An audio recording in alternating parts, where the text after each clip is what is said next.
Good evening. It's the Fit Lawyer ATL, and we are live. I'm back. Who knew I would be back so quick? Who knew I would be back so quick? Put a 1 in the chat if you can hear me. Make sure to do a sound check. Sound check. Can y'all hear me? Put a 1 in the chat if you can hear me. Make sure y'all can hear me back, and all is well with the sound. Can y'all hear me? Put a 1 in the chat if you can hear. Yes. Okay. All right. I had to know. You scared me there for a minute. All right. We got to see some ones. Okay. All right. Come on in the room. Come on in. Y'all, time to answer, and it's getting messy.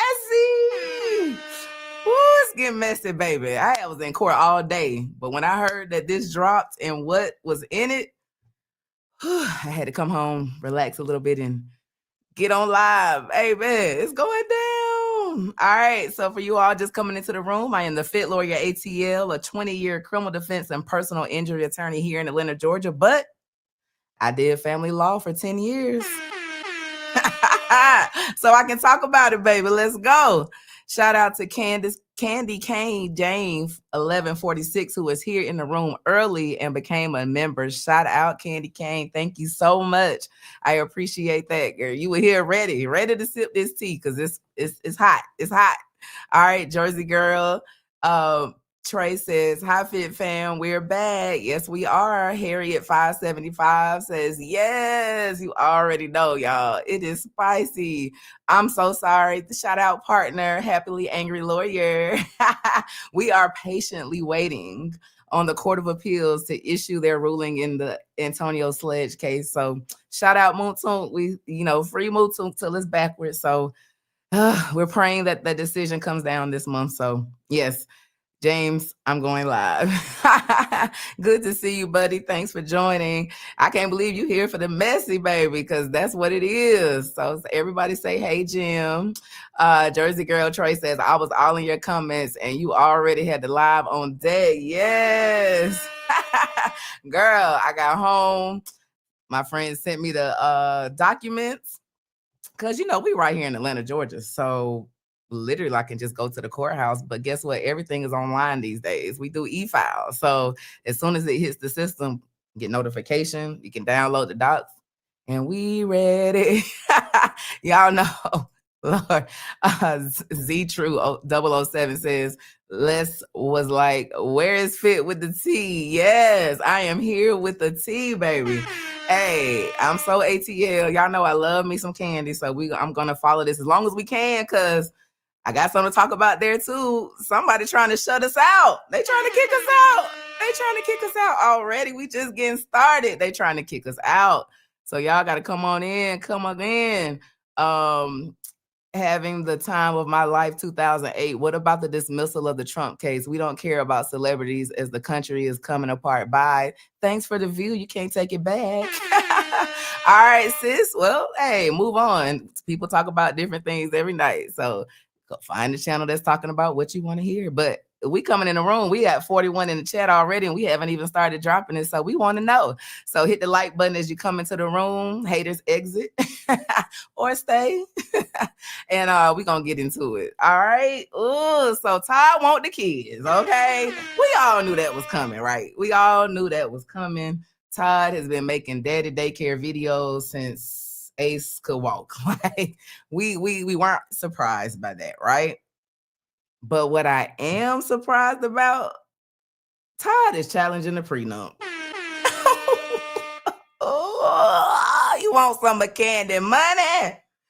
Ooh, he wants some of Kandi money. Y'all know Mama Joyce is she here. She running around, she doing something. Cause Todd wants some of Kandi's money. Oh my goodness, I can't believe he's challenging the prenup. It's all a scheme. What did Aunt Bertha say? It's all a scheme set up by Todd to come to you with the bush. Whoo, have y'all been keeping up with the videos that's been dropping with coming from Todd's YouTube channel from like 2 years ago? It was Todd and the Glam Squad, and he would be talking about different things. I feel like it was a passive aggressive show. The clips I've seen, he would throw out hypotheticals that seem to fit him, but like it's not him. And then just kind of see what her response was going to be. And on one of them, he was kind of saying like, if you're married to a woman and you making less and she's making more, but you helped her build herself up while you were with her. And immediately Kandi said back, because she was worth 34 million before she met you, Todd. 34 million before she met you. Oh, wait a minute. Is TLA in the room? Okay. The lead says, throw that prenup out. Salute Fit. TLA in the damn chat. Shout out, Lee. All right, Lee. I know you ain't gonna come up, but I do want to drop the link. I did want to text you before, but I was like, Lee ain't gonna come up. He gonna be like, whatever. So I don't know, Lee. Tell me now if you want to come up. I would love to get your opinion on this. Maybe we could go a little back and forth because Todd hired Randy Kessler. Kandi need to come hire Lee because her attorney already dropping the ball. Already. How did she file on the 21st and said she wanted joint custody, but now that Todd want the kids, Kandi want the kids too. Oh, we about to get into it. TLA is in the damn chat. Hey, Lee. Shout out to the mods in the room. Please drop Lee's channel in the chat.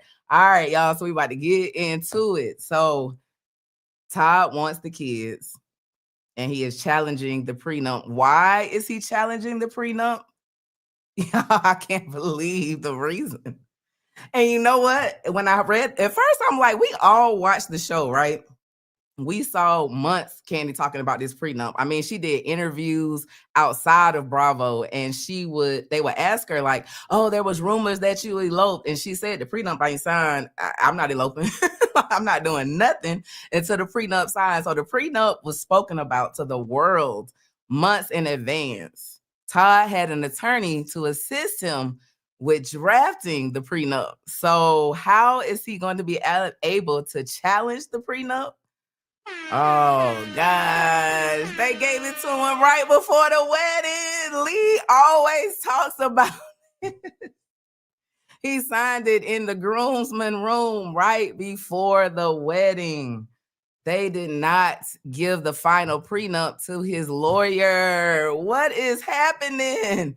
Lee, Kandi needs you. She worth too much money for these kind of mistakes. How are you worth $34 million? And there are challenges to the prenup. I don't get it.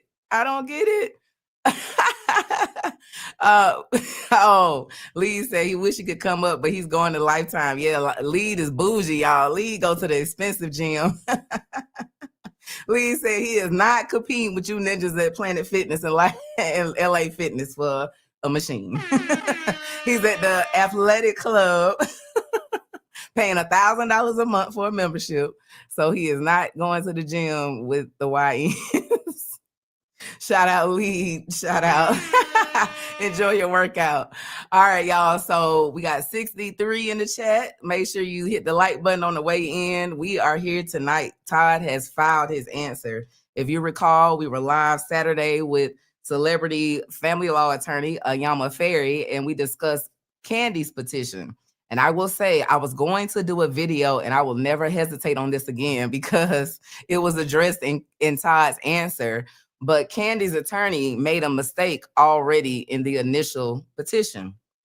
If you recall, as we discussed it, we talked about the petition for divorce being typed up by the attorney, right? Those are the attorney's words.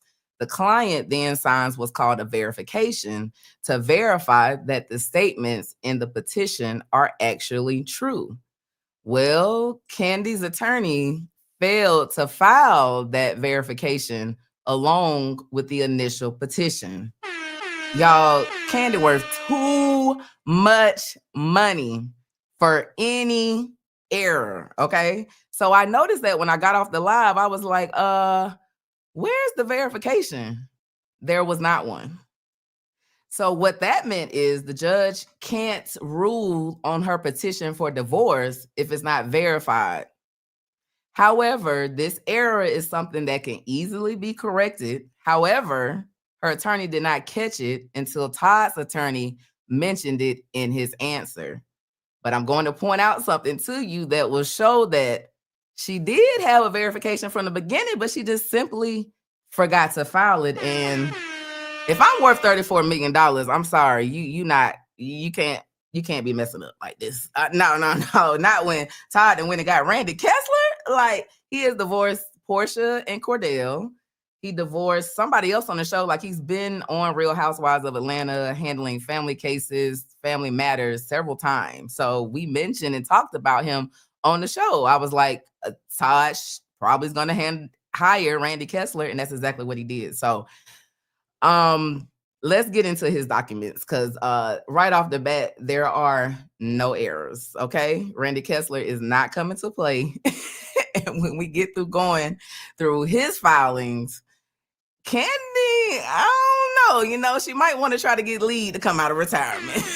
Okay, because I'm sorry, if my estate is $34 million, I'm sorry. I just we can't play any games. So let me get back to sharing my screen so we could get into this this document from Todd. Okay, let's get into the scheme that has been set up by Todd. Lee says, fired on the spot. Yes, on the spot. Kandi, Jersey girl Trey says, Kandi call attorney very expeditiously. Yes. And this is it. This is really it, Jamaica Sweet, right? Kandi already has told us over and over and over again, if she gets $5,000 a month, she is getting $1,000 apartment, so she can invest the other $4,000 in businesses and whatever. She's very frugal. But when it comes to divorcing somebody who ain't had nothing and you got everything, I'm sorry. This is when you do not cut costs. This is when you say, I'm sorry, I know we've been friends. I know you my peoples, but I got to go get top dog. You got to spend the money. This is when you write a check for $50,000 for the lawyer at the initial meeting. Okay. Lee, am I right? Like, this is when you do not cut costs. You do not hire friends because you know them and they do this on the side. Whatever the situation is, you need to go hire an amazing attorney to protect all of your assets, because Todd didn't set this scheme up, as Aunt Bertha say, from the beginning. So I don't know. We're going to see what happens as the days go by, because things are moving quickly, because he had 30 days to respond. Todd took about a week or so, right? All right, so right off, we get into the first document. I'm trying to get back into my share screen. Why do I always? Okay, here we go. All right, so this is the entry of appearance here. Can y'all see that? Wait a minute, no, let me make this much bigger. Okay, there we go. So this is the entry of appearance. It was filed on the 26th of November. Now, what happens when you e-file documents, right? We just got these documents today because court was closed. It was Thanksgiving. The court was slow on Friday. They're not open on the weekend. So it processed today. However, it was filed on the 26th. So he said, Lee said he's coming up. You coming up, Lee? So he said, now you gonna come up. Let me drop the link. I'm finna drop the link. All right. Okay, so y'all got me. Let me pause. Let me figure out how to do this. Okay, so let me figure out how to do the link. All right, y'all, this link. Oh, yeah, let me make sure I share the right link. This link is just for lead, so don't hit it if you're not the lead attorney. Okay, let me. Don't mess it up, Fit. Don't mess it up. How do I share? Okay, let me stop sharing my screen. Let me figure it out, y'all. Give me 2 seconds. These buttons, they didn't switch the buttons up. I might have to. Oh, there we go. Okay, invite guests. All right, I got it. Okay, so let me drop it over here, and then let me pin. I think I got it. Yes. Okay, all right, y'all. So Lee coming up so we can get into it. I'm so excited. All right, so let me finish the entry of appearance, and I'm gonna let Lee come up here for the meet. He was headed to the gym, y'all, so he probably had the muscles all up. So let him put some clothes on, and then we'll bring him up. Lead is coming up. Lead. All right. Now, how do I go back to sharing? Y'all, this is why you can't take time off of YouTube, okay? Because I am lost in the sauce with my dogs. There we go. All right. Okay, so entry of appearance. So as I stated, it was e-filed November 26th. It processed at 1:11 p.m. So this wasn't the 26th, the day after Thanksgiving. What day was Thanksgiving, y'all? Let's see. I want to make sure I'm as messy as possible. The day before. Okay, so the day before Thanksgiving, this is when this was filed. And so it processed today because the court was closed Thursday and Friday. So here we go. So entry of appearance and request for notices. Please take notice Randall M. Kessler and Asha Hayward James. So 2 attorneys within the firm of Kessler and Salamiani. Lee gonna tear me up about these names, okay? LLC. Enter their appearance as counsel of record herein for respondent T. Jermaine Tucker. These are his attorneys, and they have filed their entry. And this answer and counterclaim, y'all, Todd wants the kids. We about to get into it. Yeah, shout out. Guy Incognito sends a $5 super chat. Lead attorney here. Oh, yes. Struggle streaming already. I am. That's okay. That's okay. We're going to work it on out. Thank you so much for your super chat. Guy Incognito. Thank you. Thank you so much. Y'all come on in the room. Come on in. Lead is on his way up. Well, we got to get into this answer.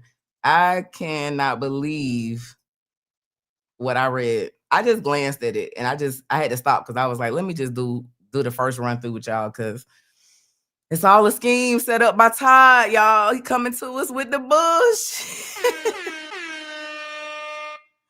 So Todd has filed his answer and counterclaim for divorce and other relief.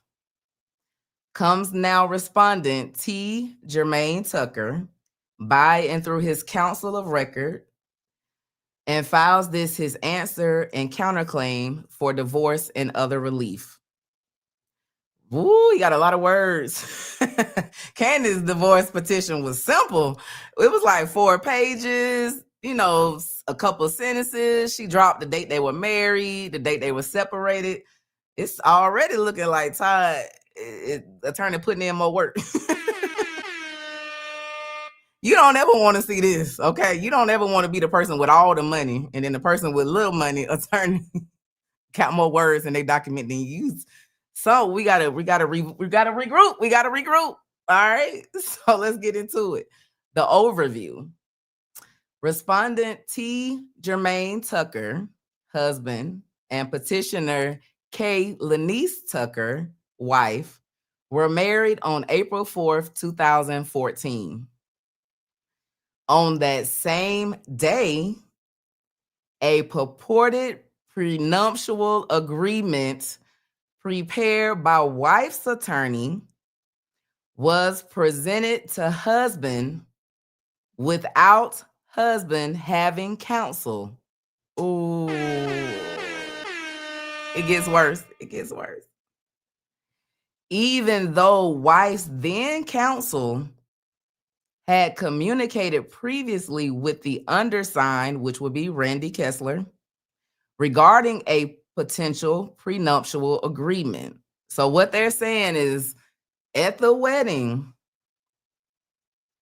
hours before, minutes before they are walking down the aisle, Todd is presented with the final prenup. And if I don't know how many of you all watched Bravo, kept up with the show, The Wedding Special, I watched it. So put a 1 in the chat if you remember The Wedding Special. This prenup was discussed throughout the wedding special. And if you'll remember, the night before the wedding, Todd came to Kandi in whispers asking if he could discuss the 2 things that he had an issue with. One of those things was the 30-day getting put out the house. And the other one, I don't recall if the show showed what the other issue was, but I do remember the 30-day. And this was the night prior. So the day of, he still hasn't signed it, but I can't believe that they just presented it directly to him, knowing that he had an attorney speaking on his behalf prior. That is I see a lot of ones in the chat. So y'all remember the wedding special, right? So y'all know it wasn't like the prenup just came out of nowhere. But this is an issue. If you know someone is represented, or you've spoken to or your attorney has spoken to their attorney at any point about an issue, you need to always go back to that attorney until that attorney tells you they no longer represent that client. This is a big no-no. And this prenup was to protect a $34 million estate. I don't get how any errors are occurring. Oh my goodness, that makes me ready. I cannot wait till Lee gets up and he tells us, is that going to be enough, Lee? Is that going to be enough? The fact that at one point, let's say top of the month, Todd's attorney talks to Kandi's attorney and they say, we're working on this prenup. And that's it. There's no draft sent over. There's no redlining. There's no discussions between the attorneys, nothing. And then, but there is constant discussion between the parties. We all saw that on the show, right? We saw them discuss the prenup amongst themselves, working out, hashing out the issues, right? But what Todd is saying is that there was no conversation between the attorneys. And then they literally were in the facility that the wedding is occurring in, and he's presented at that time with the final. Is that duress?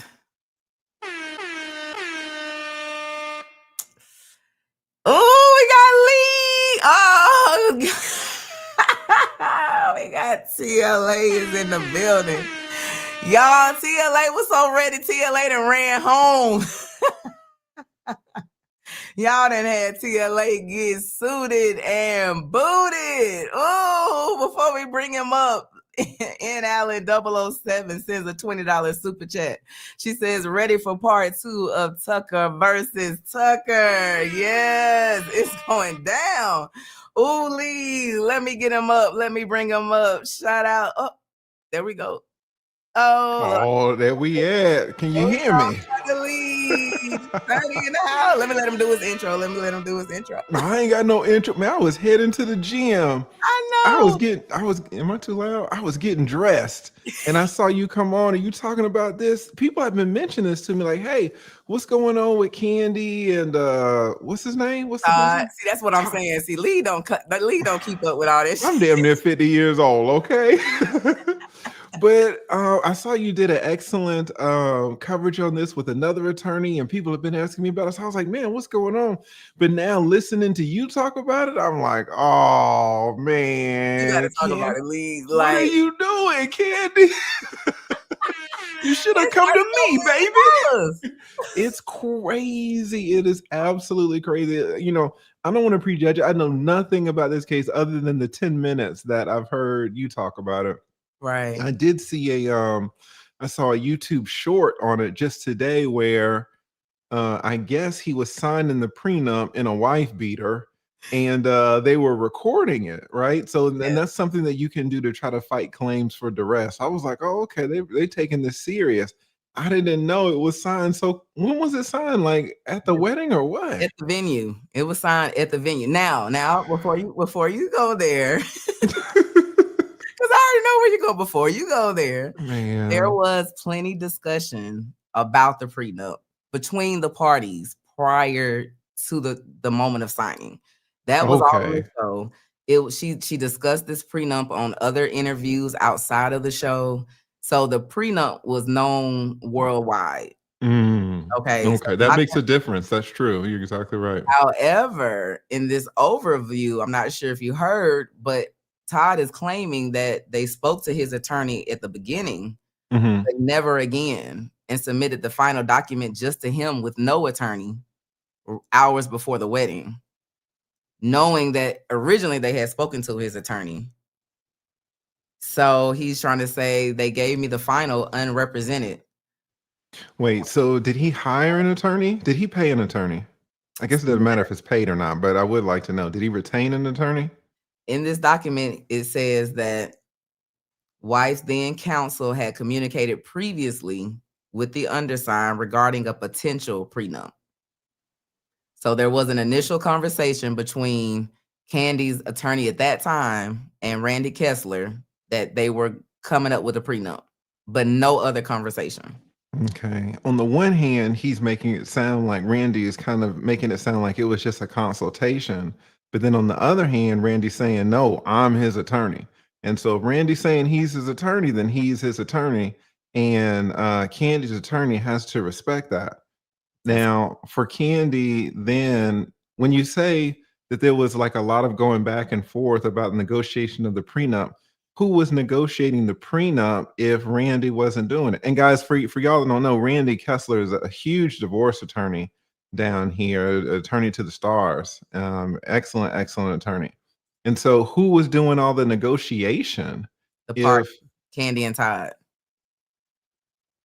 Okay, so was it Kandi and Todd? They were just talking, I guess, in their kitchen and stuff, and then they went back to who was her Kandi would attorney? take it back to her attorney about what they Mm, agreed, and her attorney drafted the final and presented it to him at the wedding.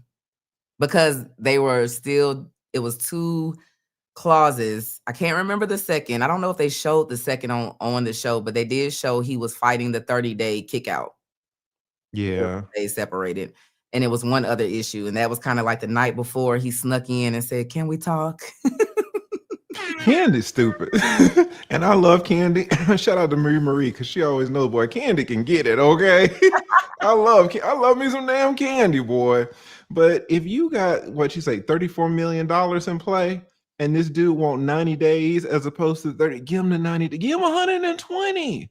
Like, you know, people like they trying to save pennies and they're losing dollars, right?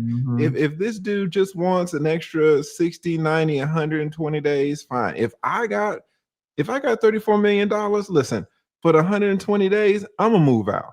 All right, I got it. I got it to move out for 4 months, 5 months, have the place, right? Rent it out. You could do whatever you want with it, but 120 days you need to get out. And Right. so, you know, if people sometimes, and I deal with this a lot, and when I mediate cases, they'll, you know, so the other party will ask for something that's just minor, so small, but people will get dug in and no, and this is it. You know, I'm the breadwinner. This is my money. You know, my way or the highway, and then you get stuff like this. So, I don't know what the second thing was, but for the first one, she definitely should have gave that dude 60, 90, 120, 180. She got the money to go somewhere else for 3, 4, 5 months. She do. Exactly. Yeah, so- Washing 18 says in the special, he called her lawyer saying he was ready to sign without his lawyer's approval, which is on film. Does that change things? They did document. Yes, because well, no. Does it change things? Here's the thing. Her attorney is sketchy as hell because we've all, I don't know if you deal with, you probably don't deal with this much since you do a lot of criminal. You do PI stuff. Well, maybe PI stuff is different too, but when you deal with civil cases and divorce cases, let me say divorce cases specifically, where there are 2 attorneys, private attorneys representing private individuals, sometimes, you know, I'll be representing the mother, let's say, or let's say I'm representing a wife in a divorce, and I'm on this husband's ass. I'm on his ass. And he's not liking what his attorney is telling him. So then he'll pick up the phone and call me. Okay. He'll be like, "Hey Lee, I don't know what this guy telling you, but like we can do something now. Maybe I can put some money in your pocket." Right. They, you know, these white men try to keep that money. And so what you immediately have to do is you have to say, stop. Listen, don't tell me nothing. I can't talk to you. I cannot communicate with you. I'm hanging up. And I'm going to call your attorney and let him know or her know that you've called me. And I hang up. You know, we're not talking at all. So it's really sketchy. And I think whoever made that comment about him calling to the other attorney, that's a really good observation. I'm glad that person said that. But that attorney should not be entertaining telephone calls from an opposing party who's not the attorney. And there have been a few cases in my life where I got so close to a fist fight. And one of those cases was when one of my I had a client, and the other attorney called my client and had a long conversation with him about how I wasn't cooperating and I'm gumming up the works and he should be doing this and he shouldn't listen to me. And for a day or two, it really damaged my relationship Yes. with my client because my client started to believe him. Mm-hmm. And you guys listening, y'all are like, oh, that's crazy. No, you don't know how crazy that is. Oh, it's very crazy. It's crazy. It's so hard to repair the relationship between you and your client when they don't trust you about something. Exactly. Mhm. And then what the guy wanted my client to sign had my client paying all his attorney's fees. He couldn't see his kids. I mean, it was crazy. It was absolutely That's so crazy. So unethical. yeah, so guys, what the point of all this is that if you are represented, if you have an attorney, the other attorney cannot talk to you. So if you kind of get sideways with your attorney or something, that's fine, that happens. But if you call the other attorney has to hang up in your face. I mean, that's basically the law. It can't be like, well, what are we talking about? Can't do that. And Mm-mm. so I don't know how that conversation went, and I don't want to prejudge Right. Kandi's attorney because that's a bad violation. Yeah. So maybe the guy just called and said, hey, I don't know what he said, but he Yeah. should have the phone should have been hung up in his face. Let me say that. He should have checked back in with Randy and just, hey, are you still representing Todd on this prenup? We got the final. I can send it over. You take that step regardless if you feel like it's needed or not, just to cover your bases. 100%. It looks 34 super million, sketchy. man. There's too many corners being cut for me. Who did she hire? We see this sometimes. You don't want to spend money, so then you'll go and hire a slip and fall attorney who's your cousin or something, because you don't really want to spend the money like that. Right. But it You comes think back it's to gonna be bite you. easy, right? If I got a prenup. We already signed. We ain't talking about nothing but the kids. I know I ain't gonna get them. I'm in New York. I'm here. We could this is gonna be easy because her complaint was so simple, but the new one is not. Guy Incognito sends a $2 super check. Thank you. He says, Lee taught us Kandi already lost. Man, Kandi, it sounds sketchy. Shout out to Guy Incognito. Big shout out to Guy. And shout out to N. Allen also with the super chat blessing. Thank you so much, N. Allen. Yes, and you missed the Little Gaming Channel was here on Saturday. It was the stream sponsor. I was like, okay. What? Shout out to the Little Gaming Channel. Just an amazing human being. Just an amazing man. Shout out to the Little Gaming Channel. I've heard Beauty says Kandi cheap. Yes, she is very frugal, very. But you can't cut off when it's coming time to protect the assets. Yeah, but I see that so much with men. I see that with high net worth men. They will not spend money on an attorney, or they will get a bad attorney because they just don't want to spend the money. And I've never really seen it like that with women. And so it's interesting that I see it with Kandi. So maybe it's not a man-woman thing at all. Maybe it's a breadwinner type of thing. People who got money, they got money for a reason. They just don't be throwing it around. But sometimes people who have all that money, they don't know when to spend it. Guys, if you are a saver, you can run into this problem. I'm a saver myself, and there's a great book that I read. It's called Die with Zero. It was the best book that I read of 2025. Just an amazing book written by this Black dude who's an energy trader, has hundreds of millions of dollars. I would recommend that book if you're a saver. But one of the things he talks about is, listen, spend the money. Okay, you're not going to take it. You're not going to take it with you. Your kids are going to be fine. Your family's going to be fine. You can get insurance policies. Spend the money while you can. And you have to be able to prioritize, say, hey, these, I'm not going to spend it on some BS, but these are 3, 4, 5 things. And I'm gonna spend it, a significant amount on these 3, 4, 5, 6 things, whatever my priorities are. One of the things that you should absolutely be spending your money on is your health, right? It don't make no sense to save money on your health going down. You should throw a lot of money at your health. You should also throw a lot of money to legally preserve your wealth. If you're going through a divorce or you're trying to get a prenup, why would you cheap out on that? It makes no sense. So I feel what you're saying. And let me tell you, Todd is not cheaping out. No. Todd is not cheaping. Ask for her to pay for the attorney's fees. That's going to be interesting.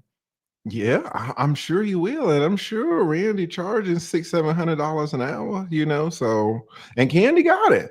You let me know that she makes $34 million. Oh, she got $700 an hour. But that's what it was. She was on the Housewives.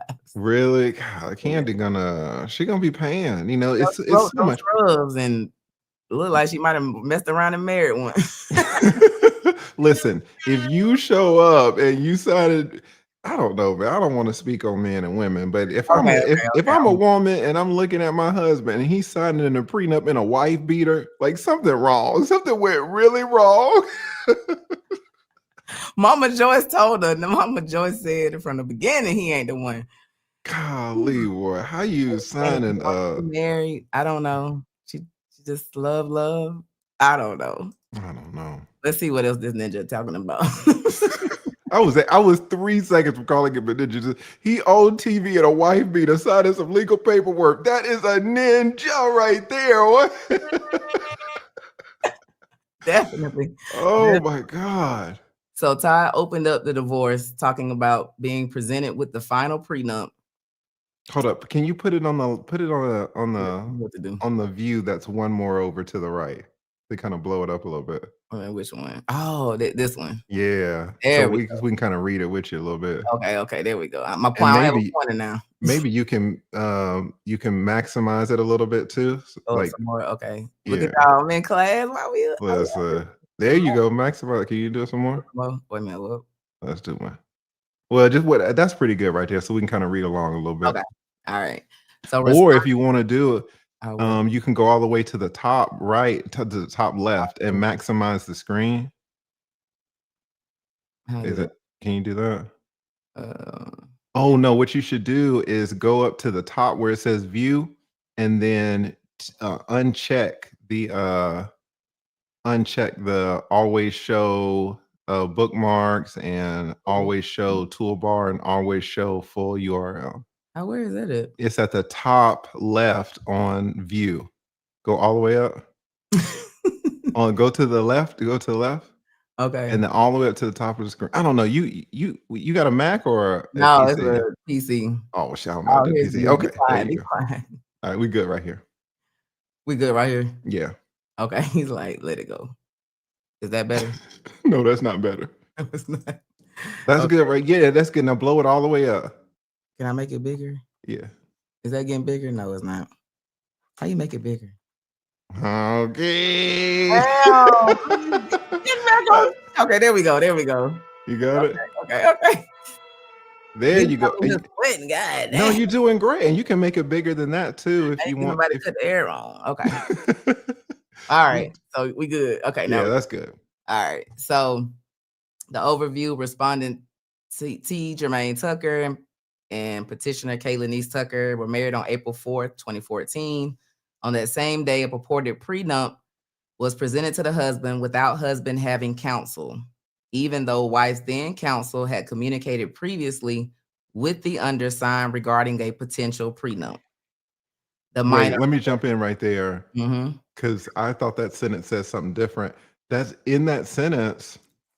Randy is not saying that he represented Todd, is he? Well, he's saying he said he words it and says that her attorney had communicated previously with him regarding a potential prenup. So what does that mean? Yeah, what does that mean? You know, because her attorney can communicate with anyone. That doesn't mean, you know, I don't know. That's a little iffy right there. I thought Randy was saying that she didn't communicate with me and I represented him. If she doesn't, if Randy doesn't represent him, that makes Todd's case weaker. Yeah. But you know, it's kind of iffy. So yeah. So that what does that sentence mean? We'll have to get into it and see. Right. Was there a retainer agreement? Exactly. Or was there any type of understanding? He just says the undersigned, but he never said, hey, I represent this dude. Right. So and then you just had a one-off conversation with somebody 6 months prior. Exactly. That could be that's a consultation. Yeah, that could absolutely be a consultation. It says the minor. Oh, go ahead. I'm sorry. The minor children are currently in husband's care and residing with him in Georgia, while wife's out-of-state work obligations have required and will continue to require her to be away from the children for at least the next several months. Uh-oh. Yeah. Daddy Uh-oh. daycare. The parties have been working cooperatively in an effort to resolve all issues, and husband remains committed to continuing those discussions in good faith. However, that's like, but, Exactly. You know I love you, baby. However. However, in the hopefully unlikely event the parties are unable to reach a full agreement, husband shows that he will seek an award of primary physical custody, joint legal custody, and final decision-making authority. Damn, Todd want it all. And honestly, this sounds like a reverse type of case where normally what you see is a man, balling out. He's traveling a lot. He's here and he's there, and he can't really keep up with the kids like that. And then you got the wife at home, and the wife is taking the kids to school. The wife is taking the kids to urgent care, taking the kids to soccer practice, taking the kids to the dentist. And the wife is kind of the main parent. Well, here is the reverse. Candy's out, she's shooting films or movies or whatever she's doing, pilots, and she's here and there promoting. And Todd's at home apparently with these kids for months. And the mom calls in, talks to him, maybe FaceTimes. How you doing, baby? I'm in New York. That. And so, in Atlanta, guys, we're already kind of informally, judges kind of are already informally kind of accepting a 50-50 for men. But in cases like this, where it's clear that, at least from what this petition is saying, that maybe you have one parent who's kind of the caretaker of the kids, the judge is always going to kind of lean towards more of that. Now, it's weird because Kandi is a woman, and judges look at that, right? But especially if you're in wife beater signing stuff, it's like, I don't know about you. But this is an interesting case because it kind of flips the dynamic. Usually see the man, running around traveling, making all the money. Here it's Candy's doing all that, and Todd apparently is at home with the kids. In Allen 007 says, dang, Kandi filed while she was out of town now. Timing. But guess what? Candy's gonna be out of town for months. Damn. She signed a deal in New York. I think she's in a play. I think she has rehearsals and something about Broadway. So she is. It's a work. She's the breadwinner, right? And so, like you say, it does bring up a different dynamic. And here in Atlanta, we have a lot of Black women who are CEOs. Look at Lee. They doing the damn thing, making $800,000 running a boot camp at Piedmont Park. I'm like, dang, y'all making money. However, y'all doing lashes $400,000. And you a real estate agent. Like, these women out here know how to get it. They really do. They know how to get it. Yeah, so it's a different dynamic. So in order to get to that money, you got to be gone from the home. You got to, like, I was just making a joke. I don't have kids yet. But last week I had court Monday, Tuesday. I was in court all day. I literally had to come home, drive down to Baldwin County Tuesday evening because I had court at 9 a.m. in Baldwin County.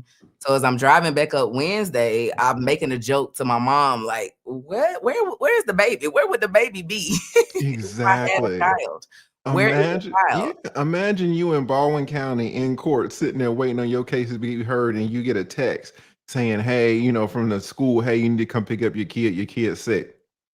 What you gonna do?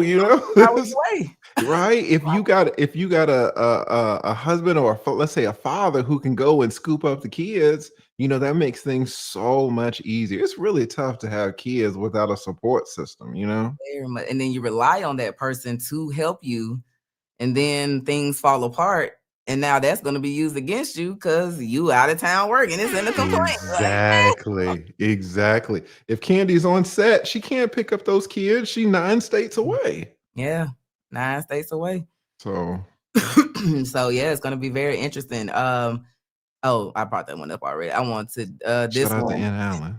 She says Kandi is about to be Halle Berry. Ooh, that's a real good one right there. Shout out to Deja Vu. That's such an excellent comparison Yeah. observation. That's an excellent comment. That's Yeah. exactly right. Because in Kandi's original petition, she filed for joint custody, but we discussed if you can't really make joint custody work, which is 50-50. I don't know how living in New York, you can make joint custody work with a 4 and a 6 year or 7 year old, or like, elementary school kids. Then somebody has to be primary custodian. Yeah.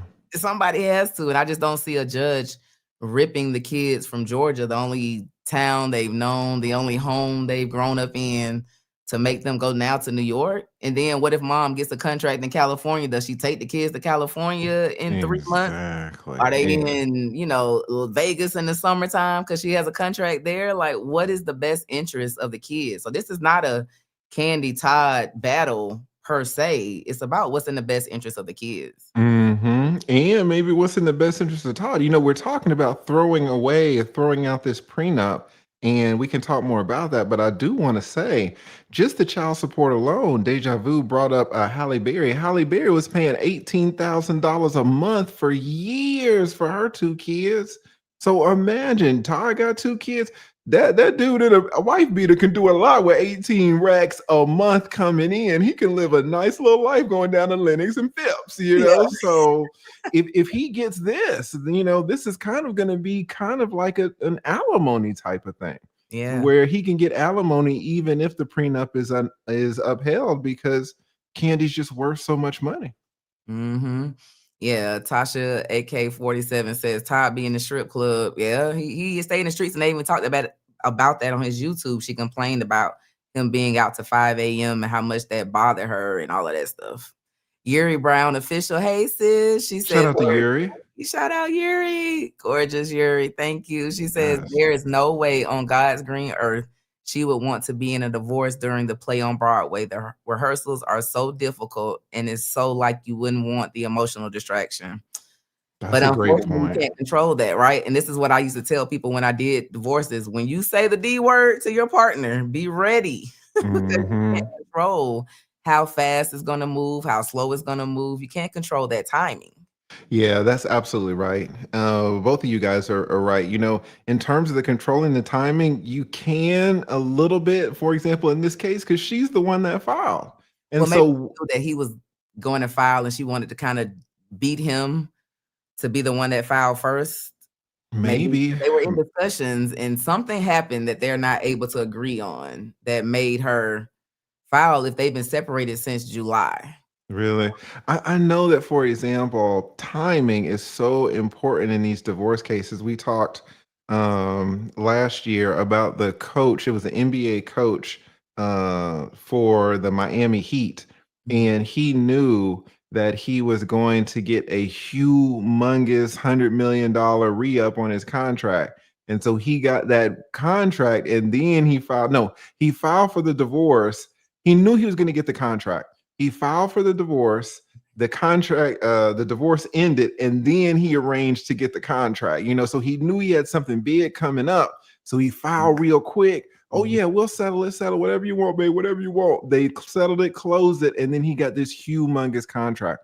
If she's got this Broadway thing, and I'm not sure if it's really kind of worth the money or how long it's going to be, but it could have been, she could have, talked to the dude as, oh yeah, this is all my fault, baby, and just kind of made peace at home, did the Broadway thing. So like she's not distracted, like Yuri was saying, get that out the way and then file. Because usually dudes are not really trying to file divorces like that. We'll live miserably for some reason. Dudes will be miserable in their home and they just won't file. Right? They will not file. So, it kind of seems like Kandi was the one who was just like, oh, whatever, and she got $34 million anyway. So if the Broadway thing don't work out, she probably don't care. But yeah, timing is definitely an issue. And women, they'll be looking at it. It's like, oh, should I file now? Should I file next year? It's an issue. It's very interesting to see why we're here now, but it's on and popping now. Mm-hmm. All right. Where we leave off at? Okay, so he's asking for, as we stated, primary physical custody, joint legal custody, and final decision-making authority. In the final decision-making authority, we talked about this on the first live. When it comes to legal custody, there are 4 categories. It's education, extracurricular activities, health insurance, and religion. Mhm. And so basically, Todd is asking to have final say over all of that Mhm. and Yeah. primary physical custody. So basically, he wants Kandi just to be weekend mom. Well, usually those four categories just go to the primary physical custodian anyways. And what it says is, listen, you and I, we are going to talk and discuss about these really any type of major issue with the kids. But there's two of us, there's not three of us to break the tie. So if there's two of us, someone has to break the tie. So I'm going to be the tiebreaker. And usually the primary custodian is the one who is the tiebreaker. Now there are four categories. Two are important, and really two are not. Usually people consider the non-important categories are extracurricular activities and religion, and usually the important categories are considered non-emergency medical care and education.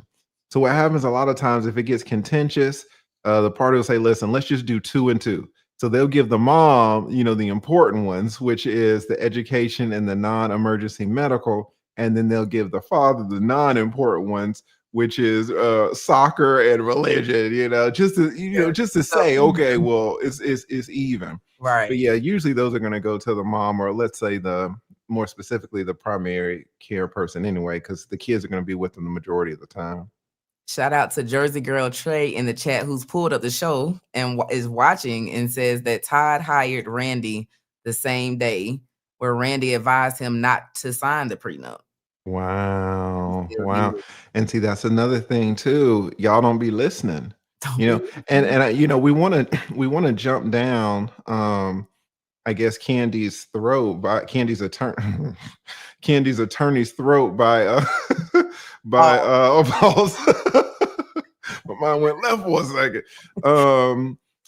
Because how do you get this dang prenup signed on the day of the wedding? But it could have been the case that the attorney is saying over and over, Candy, you got to get this to the sign, got to get this to the sign. Why are you waiting so late? Why are you waiting so late?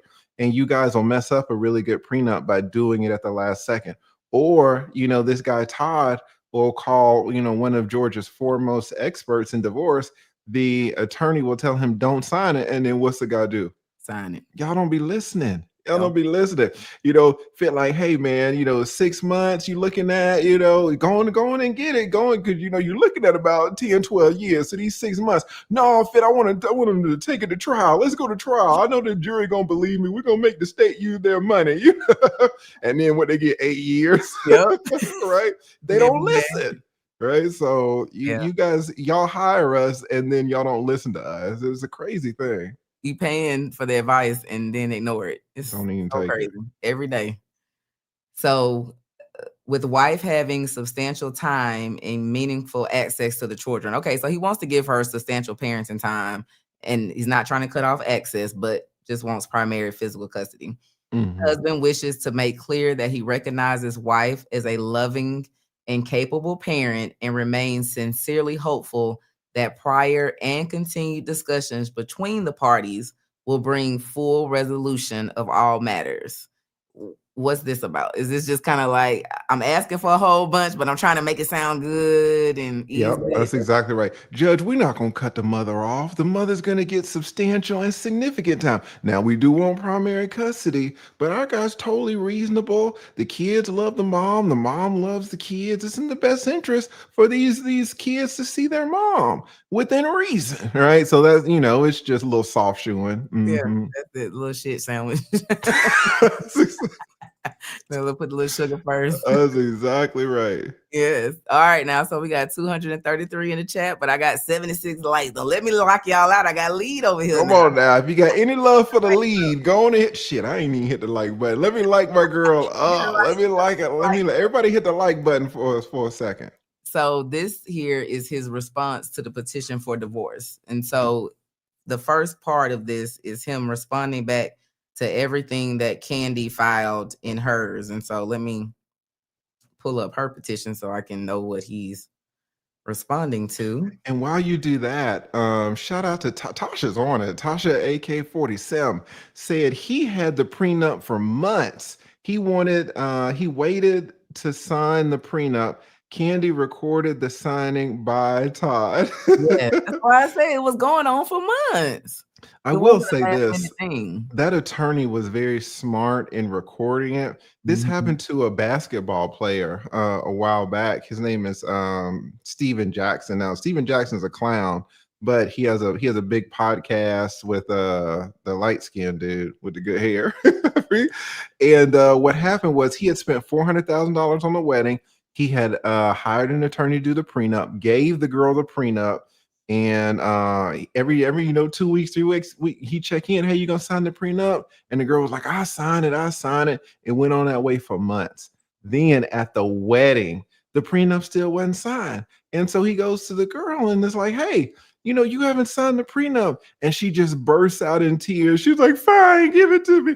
And she just and he was like, they had already put him on game, and he canceled the whole wedding. And it was the smartest thing, because if that girl, with tears in her eyes, is signing the prenup, any judge in the nation would have thrown that thing out. Throwing it right out. So it's good that the attorney was there, like, hey man, we're gonna try to fix this, ameliorate this situation. Let's videotape it with Yeah. you and your damn wife beater. Asking is anybody forced you? Do you feel that you're under duress? Do you feel like you've been coerced? Is this all your volition? So you're trying to save it at the end with this recording. Yeah, so I don't know. The more we talk about it and the more things that come up, I'm thinking the prenup might be okay. It might be. I mean, that recording meant a lot. If there was no recording, if I was a judge, I just would have thrown it out. I'm like, Kandi, you got to do better, baby. Go on and give him $14 million, run him his money. Oh, that just made my heart hurt. I don't even have that much money. I would like, Kandi, go to talk to your attorney. I'm sure he's got malpractice insurance. Well, really, no. Let me take that back. Because of what Tasha A. K said. It's not the attorney's fault. The attorney drafted it, gave it to Kandi for months. This is all Kandi's fault. Yeah. Kandi did not want to insist that man. Well, you know what? She kept insisting, but at the same time, what she should have done was halted the wedding plans. 100%. I'm halting plans until it's signed. But 100%. Insisting, but at the same time, things kept moving, the plans kept going, the wedding date kept approaching. If you ask me, there's no insistence. You're not insisting on anything if there's no consequences on the back end. You're asking. You're asking. If you're just asking and the person doesn't do it, then fine. When you insist, to me, that means like there's some consequences on the back end, right? And it just seemed like for her, there was always going to be a wedding. And if there's always going to be a wedding, you're just basically asking at that point, because you have no leverage. You're exactly right, Fed. It should have been like, hey, if you don't sign this by 90 days out, we're gonna pause the wedding. The word that you use is so good in the word pause. Now it's problematic because maybe you got deposits on venues and stuff like that, and those things can run 6-12 months out. Yeah, and you could lose your whole deposit. So the guy kind of has leverage if he can drag the woman into the loss of the deposit territory. Because you're like, oh baby, you don't want to lose this money, and Kandi tight with it, right? She don't want to lose the money at all. And NA Allen 007 brings up a good point. She couldn't stop the wedding. She had a bag on the line with the wedding show, so they had a with Bravo. That's such a great point. So it's like switching. So your boy had a lot of leverage. Like, hey, what if I don't sign it? What you gonna do? What you gonna do? Like Bertha said, it's all a scheme set up by God to come through with the bullshit. Shout out to Ed Allen. That's an amazing point. That's exactly something a ninja in the t-shirt, a wife beater would be. You gotta marry up. We gotta marry up. Oh, here we go. We gotta be equally yoked. Yes, this is why. This is what Pastor talking about. The ninjas won't try to run off with your money. Oh my gosh. Basically, we got 200 people in the chat. If everybody can hit the like button for us, man. I love it. Okay. Yeah, I'm gonna have to leave in about 30 minutes because I do want to run over the lifetime, but I had to jump on this thing. And shit, the way we going, we ain't gonna finish this anyways. I know, I'm like, let me skip the first part. I'll be slowing you down. So let's get to the counterclaim. Yeah. All right, so this is what the juice is. What we live for You don't tea. have to rush it through if you don't want to, or you could do the counterclaim first, because I do think that's the more juicy stuff, and Yeah, then go back to the other stuff. yeah, Yeah. because all he doing was admitting, denying, admitting, denying, and that. Mm-hmm. So the counterclaim is what Todd is asking for in the divorce. So he states, husband is and has been a resident of Fulton County for 6 months. So the venue is proper in Fulton County. The parties were lawfully married on or about April 4th, 2014, and are currently living in a bona fide state of separation. I will note that in Kandi's divorce, she had a date of separation of Mm-hmm. July 15, 2025. I noticed that Todd doesn't. Does that matter? It doesn't. You should have a date, but honestly, we divorce attorneys, we'll use any date. The date really doesn't matter so much. It matters a lot in other states, because other states will require that the parties be separated for 6 months or even 12 months. Mhm. And during that 12 months, if they have sex one time, then the clock restarts. Some states are crazy. In Georgia, I think it's just 30 days. So we can just pull any date, really. And that's what attorneys do. We'll just pull any date. Okay. He states there are 2 minor children of issue, A. Tucker, and was born in 2016, and B. Tucker, the female, born in 2019. Husband shows that he should be awarded temporary and permanent legal custody of the party's children, as well as final decision-making authority. So here he's not asking for joint legal custody? That's a mistake. Okay. He should be asking for temporary and permanent physical legal custody, because I think at the top he said that they wanted joint legal That's custody. what I thought. Guys, Yeah. there's 2 types of custody. There's physical custody, who the kids are going to live Yeah. with, and then there's legal custody, like who can get the kids medical records and school records and stuff like that. So we praising Randy, but we caught a little error right here. Now he left the word physical out. Making a little mistake. Yeah. So husband shows that he should be awarded temporary and permanent legal custody of the party's children, as well as final decision-making authority. Husband shows that he should be awarded temporary and permanent primary physical custody of the children. In the event the parties are unable to resolve all issues privately, the court should determine all matters related to the minor children in accordance with OCGA 1993 and 19615. Okay, Now, so with my just going back to 19, it did look like permanent and temporary and permanent legal custody. So he is asking for legal custody there. He addressed the physical in the paragraph below. I didn't see that, but it's weird how he's saying he wants legal custody there, but in the top portion he says he wants joint, joint legal. yeah, So, and really joint legal is the standard nowadays. It didn't used to be that way, but it is now. You really have to show that the other parent is a really bad parent to get full custody of a child. And they can't show that.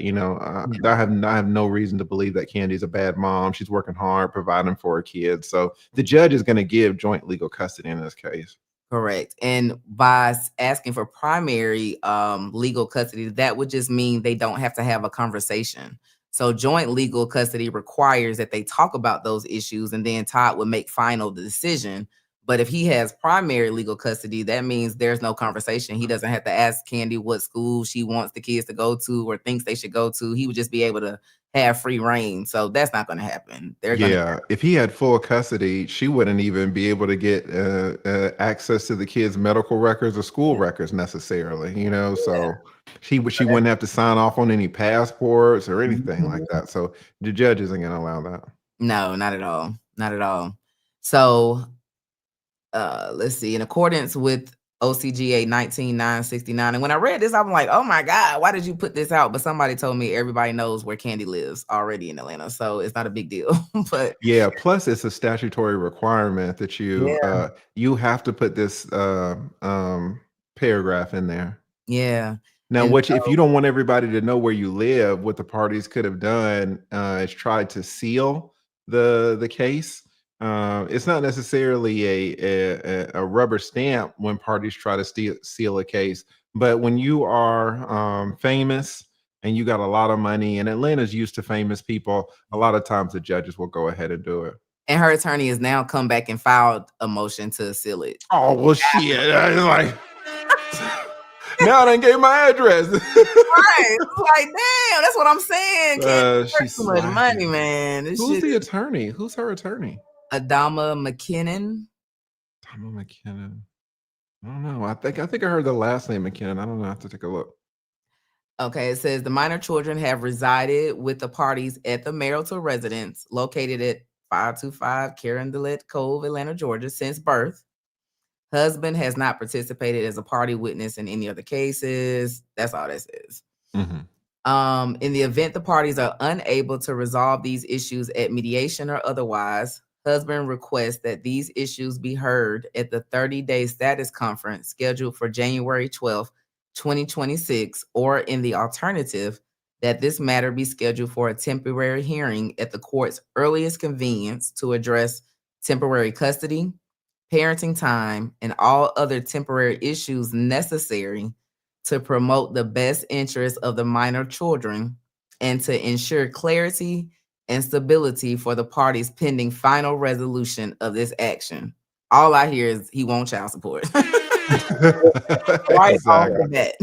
Listen, let's get this child support started. Yep. Let's get these attorneys' fees started. Mhm. Let's get this temporary alimony started. Let's get it all started. Let's start it all up. Yes. And you can request a temporary hearing, right? And usually those are sent like in 10 days, or if it's an emergency, I guess. But they already have a hearing coming up January 12th. So more than likely, the court will address that at that time. What do you think? Well, it's a status conference in Fulton County. Fulton County is a little different than other counties because they're so huge. Atlanta, guys, is located in Fulton County. So they have to have things really organized and processed, or cases will start falling through the cracks because there's just millions of cases over the years. So they have 30-day conferences where once you file, there's already in the clerk's file 30 days. You have to show up. You don't get to talk to the judge, but you get to talk to like this magistrate judge. It's kind of like a lower type of judge to figure out what's going on. So it's not a hearing. Sometimes the clients don't even have to show up, and you can just kind of talk to see, okay, where are we going? Do we need a temporary hearing? You know, are you guys going to go to mediation? Do you need a mediation order? Kind of what's going on? So the 30-day hearing, it's not like a real hearing where you argue on the merits. It's just a status saying, okay, what's going on, guys? Are y'all going to play nice? Are y'all going to fight? And if y'all going to fight, do y'all need us? What do y'all need to do? And so that's why Randy is saying, hey, you know, maybe we can resolve some of this stuff at the status conference, because at the status conference, a lot of times the parties will enter into, they'll kind of mediate kind of at the status conference. It's okay, like, how much do you want to pay for child support, this, that, and third, to avoid the temporary. Because if we don't get any movement at the status conference, then a lot of times we'll just go ahead and ask for the temporary hearing and let the real judge decide kind of what's going on in the case. Now, because that 30-day set in January is just a status conference, could we see a Rule NISI issued for a hearing on a separate date? Yeah, absolutely. I mean, it could be, because a lot of times the attorneys, we will agree to postpone or blow through the 30 days. So a lot of times we don't even have to show up for the 30 days. We'll get permission from the judge. Yeah, we're working. Just give us a 60-day, and you know, every 30 days you're gonna be checking all the, you know.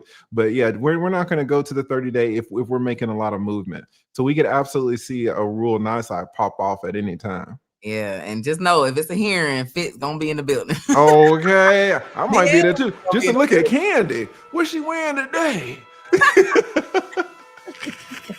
I went to Tyrese's divorce, and that Samantha chick was looking mighty nice. Okay, so shout out to Kandi. Yes. All right, so where are we? Says husband is entitled to a divorce from petitioner on the ground that the marriage is irretrievably broken. And there are no prospects for reconciliation. While husband remains hopeful that the parties can resolve all issues amicably and privately, husband expressly reserves the right to assert and add additional grounds for divorce as permitted by law. What are you trying to say?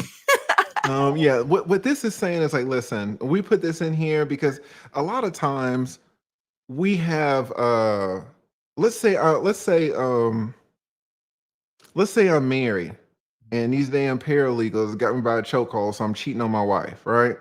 And my wife is gonna file the divorce under irreconcilable differences, but she gonna tell me, she's gonna be like, listen, you an attorney, you got your little social media thing. I ain't gonna try to blow up your spot, so I'm not gonna put in here adultery, right? But I can file this under adultery and blow up your spot. So depending on how things go, I'm gonna keep the adultery in my back pocket.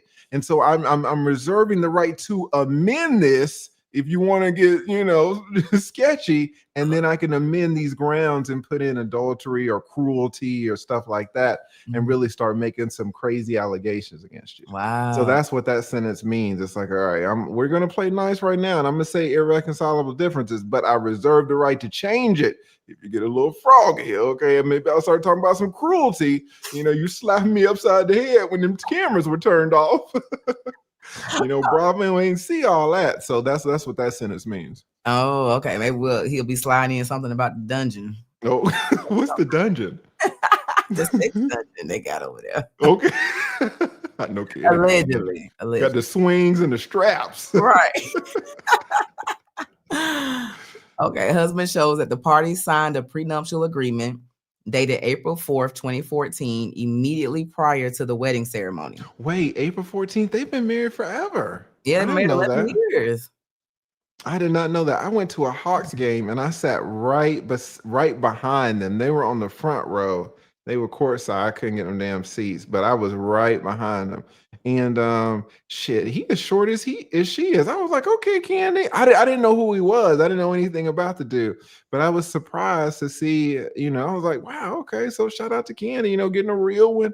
She got a real one, all right. But I didn't know they were married for so long. Wow, 11 years. That's crazy. So he said, I didn't help create some of this wealth. I mean, 11 years. Yeah, he took care of a lot. So he says that the party signed a prenup dated April 4th, 2014, which is the same day of the wedding, immediately prior to the wedding ceremony. So it wasn't signed in advance. Petitioner's counsel at that time was fully aware that husband was represented by the undersigned, which is Randy Kessler, and had been actively communicating with his attorney regarding the terms of a potential prenup agreement. Okay, so this right here, Randy's saying, no, let me clear this up. I was representing him. I was his lawyer. Regardless of whether there was a retainer agreement, regardless of whether there was payment, I'm his lawyer. And so, stuff needs to run through me. So, man, that's a bad statement for Kandi's case right there. Yeah, it is.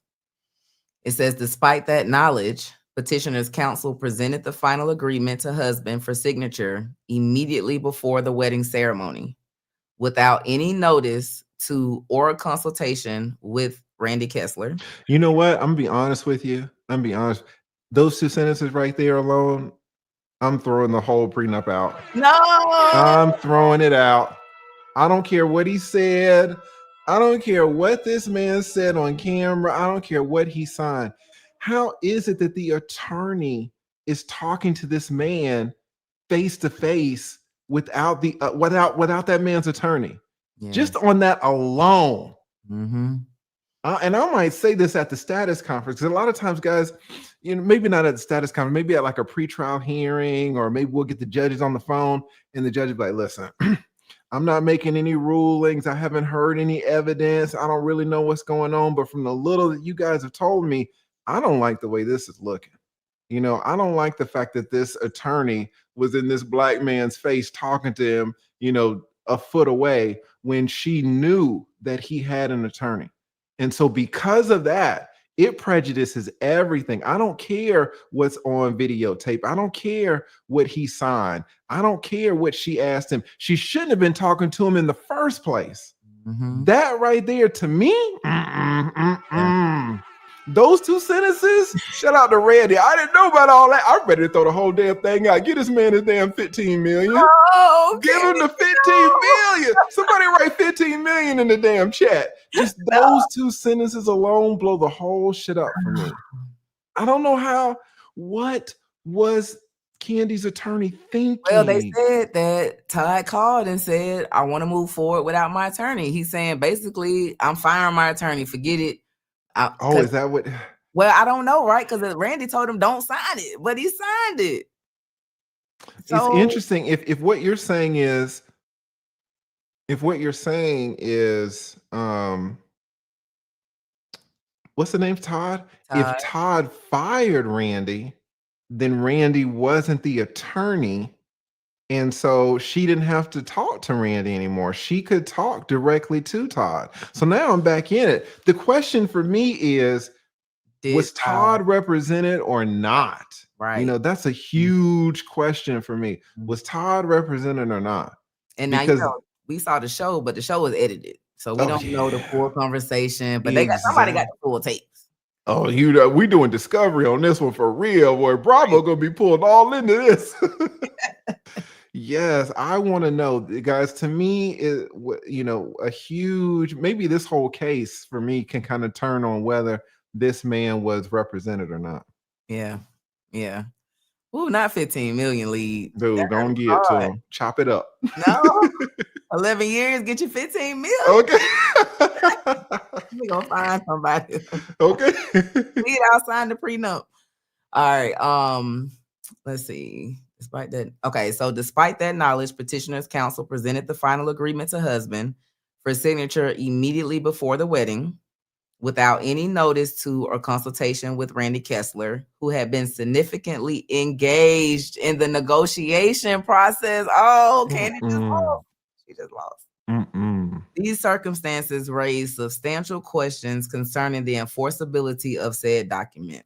Nevertheless, husband remains committed to working in good faith to resolve this matter amicably and privately to the extent possible.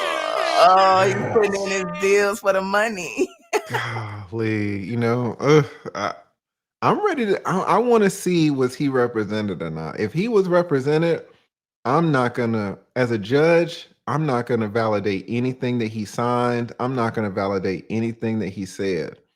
But Yeah. if he was not represented, then he's his own man. He's representing himself, basically. And Yeah. so now he can sign for himself and he can say things on camera for himself. But Randy said he was heavily involved in the negotiation process. So if that's the case, and you've been talking to Randy and Todd calls you day of, I'm firing Randy, I want to sign. What do you still call Randy to check? 100%. 100%. Randy, are you working in this case or not, pimp? Are you in it or you not in it? Yeah. Because it's weird how, and people will do this a lot, especially husbands. And it's weird. This is like, well, I guess in this case, husbands will try to negotiate a better deal. And so they'll call the office and they'll be like, hey, I know you said that I can't talk to you because I'm represented, but I fired her. So now I can talk to you. Hang up in his face, call her, call the attorney. Are you still on this Satterfield versus Satterfield? Yeah, I'm still on it. Okay, well, your client called me. Or no, I'm not on it. I'm filing my motion to withdraw and the order signed and it should be in the system. Fine. In this case, since there was no court case, there's really no entry of appearance. So it's all kind of word of mouth. Yeah. But to protect myself and protect my client, what I would do if I was Kandi's attorney, I would call up Randy and say, hey, Randy, are you on this case? And Randy would be like, nah, he fired me, 3 hours ago. So I said, okay, well, can you just shoot me an email saying that you're no longer representing him? Yeah, I'll shoot you an email, Lee, no problem. Boom. And your boy's gonna come up to me. Hey, now, can we talk about the prenup? No, don't talk to me. Don't say nothing to me until I get that damn email from your attorney, which allows me to talk to you, right? That's how you would kind of do it, best practice. Yeah, you got to If you want to do it at all. This is so sketchy, this last minute stuff. Yes, very. During the course of the marriage, the parties have acquired various assets, known and unknown to husband, tangible and intangible. Husband should be awarded an equitable division of all marital assets, both real and personal, tangible and intangible, between the parties. Todd wants some money. Yeah, he want the money, he want the Bitcoin, he want the furniture, he want the cars, he want the properties, the real estate, these He want damn the Atlanta women, Airbnbs. Yeah, yeah. he want half of all of it. And when I say he wants half of all of it, guys, please know that that's not really precise because equitable division doesn't necessarily mean half. Equitable division, which he's asking for, it could mean 55%, 60%, 70%, 80%. I mean, it can mean anything. It can mean equitable means what's fair. So Mhm. he's not asking for a 50-50 split. He's asking for a fair split. And I've been in the trenches and I've been taking care of these kids, and she got all this money based on what I allowed her to do because she couldn't have had these opportunities if it wasn't for me watching these kids like break me off something. Yeah, So he definitely. yeah. What's that? Yeah, I say he's definitely getting something. Oh, he gonna leave here with something. Definitely. Husband shows the court that he should be awarded his separate property and any appreciation thereon.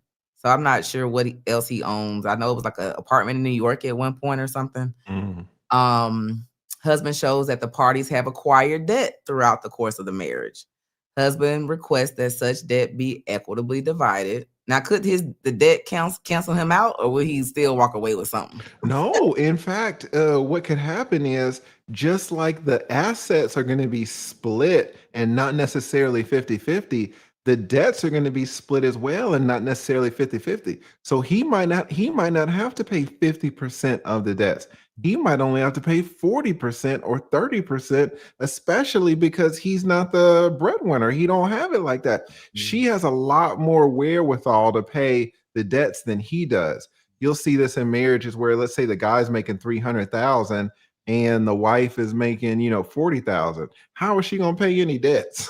She ain't Right. gonna pay no debts. You got So no a lot money. of the time the judges be like, hey man, listen, what's fair is that you pay the lion's share of these debts. And I think So that's what's going to happen here as well. Because I mean, if like, we're throwing out this 34 million, I don't have the exact number, but let's say that is it, and mhm, Todd's is a 6-figure number, she right. might be paying all the debts. Okay. he ain't got it like that. Dang, the cost of love for borrowed love, I guess, right? That's crazy. Yes. Husband shows that OCGA 1957 provides as follows with regard to the transferring or disposition of property. After a petition for divorce. Okay, so this just says that basically now that they filed for divorce, nobody can transfer any property while it's pending. So you can't put your house in your mama name to try to hide your assets. Exactly. You can't put stuff in Mama Joy's name. So she got to just live with what's there when she filed. Further, wife is bound by the provisions of 1961E, uh, which says pending the final determination by the court of the right of either party to alimony, neither party shall make any substantial change in the assets of the party's estate except in the course of ordinary business affairs and except for bona fide transfers for value. He asking for alimony. He gonna ask for the alimony. So what he's saying is, hey guys, do not let this lady transfer anything out because if she transfers stuff out, that's kind of extinguishing my financial interest, my marital interest in these assets. So she has to keep everything unless that's the normal stuff that she was doing. Yeah. I'm trying to get paid, Judge. Trying to get paid. Trying to get paid, young. Get paid. Husband insists that petitioner comply with the foregoing statute in all respects. Petitioner is put on notice of not only the law of the state of Georgia, but also on notice of husband's intent to insist on full and absolute compliance by petitioner. Husband hereby places petitioner on notice of the following provision of spoliation of evidence. So you are hereby notified that Georgia law requires you to exercise reasonable care to protect and preserve evidence related to the issues in the case action. By this notice, you are hereby given notice not to destroy, conceal, or alter any video, audio, paper, or electronic files or other data in connection with this pending litigation. What what are they seeking? Yeah, that's what's that right there is just statutory language. Okay. And that's really in every divorce case. It's just kind of boilerplate. Just saying, don't destroy any evidence that we could possibly use against you in the case. Yeah, what it's saying is, hey man, we're gonna do discovery. All Yeah. right. So just be on notice that discovery's coming and you have to keep everything. Yeah, and they're asking like any financial records or statements, all income records, tax records, expense records, all recordings of evidence reflecting relevant conduct by either party. So I don't know. Is there videos that like we'll see. Yeah. We'll see what And to be honest, this isn't that language right there is not tailored to this okay. particular case. It's just it's Understand. a boilerplate. We just use it in all cases. Okay, so Fit, stop being messy. I got you. No, you reading into it. You're like, what's going on here? Like, I love it. I love it. Okay, husband is hopeful the parties will reach an agreement settling all issues pending between them. However, if such an agreement cannot be reached, husband reserves the right to amend this counterclaim accordingly. And all of this here is just asking for everything that he asked for already in the petition. Wow, this is getting messy. It's getting super messy. We got 275 people in here. Y'all hit the like button. Shout out to N. Allen. Yes, Todd is just and poisons. This is her other account. Yeah, she got all these damn accounts. Just like a Russian. I know. She says, Todd is just like these housewives that haven't been in the workforce, raising the kids, making a home, making a house a home. He's about to get paid. Yeah, he's about to get paid. He's about to get something. Yeah, definitely about to get something. Shout out N Allen 007 for the $10 super chat. Thank you, sis. Yeah, this is getting messy, y'all. Yeah, I'm glad you're covering it because listen, to be honest, if they start sealing the records, who knows? That might be the end of it. I know. That's why I said let me hurry up and get on this live and cover it before. Okay. It'll that might be the end of it. Trial. Exactly. That's how I got on. Exactly. No, you're doing great. You're doing great. Well, listen, I think I'm gonna head out to Lifetime because I only got 2 hours left. They close at 12. Y'all know Lee got to go sit in the sauna. Okay, I got to get my mind right. Okay. But if you wanted to go back to the admissions and the denials of the complaint and kind of compare them, I don't know what you want to do, but shout out to everybody, man. Shout out to Fit. Somebody write Fit in the damn chat. In the damn chat. Okay, thank you so much for allowing me to come up, Fit. I really appreciate it. Thank you so much, Lee, for coming up. Thank you. Enjoy the gym. Y'all Yes, shout out to the attorney if one of the mods can drop his channel in the chat. Thank you so much, Lee, for coming up. Yeah, shout out to me. Hey. All right, y'all have a great night. Good night, Lee. All right, y'all. So we're gonna go next document. So after Todd's attorney came in with this amazing answer, right? He's then filed his answer, counterclaim. He's asking for primary custody of the kids. He's asking for alimony. He's asking for child support, and he's asking for the judge to award this sooner rather than later. And so the next document we're going to take a look at is Kandi's attorney went back and amended her petition. She like, wait a minute. Like, I had to, because see, this is what sometimes we do, right? As attorneys, I've done it before as well, right? It's the practice of law. So when you go to law school, you don't learn how to write all these complaints. You basically learn as you're in the practice of law.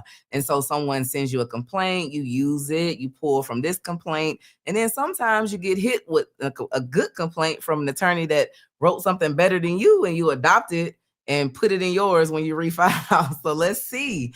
Did Kandi's complaint get that much better? Because we've read Todd's answer, and he's asking for primary custody, alimony, child support, and to rip the prenup up. I can't believe it. Todd is challenging the prenup, y'all. So let's get into the Kandi's amended complaint. Oh, let me make it bigger. Okay, there we go.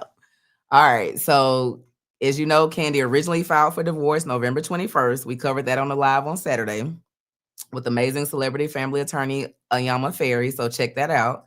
And now we have Todd's answer and Kandi's amended petition. The amended petition was filed today. Well, it's dated today. Well, I'm sorry. Yeah, it's dated today, which means it was filed today as well. So Randy's was returned earlier today. It's dated the 26th, but court was closed for the holidays. So it came back today. She saw it and she jumped into action and filed Kandi's amended petition.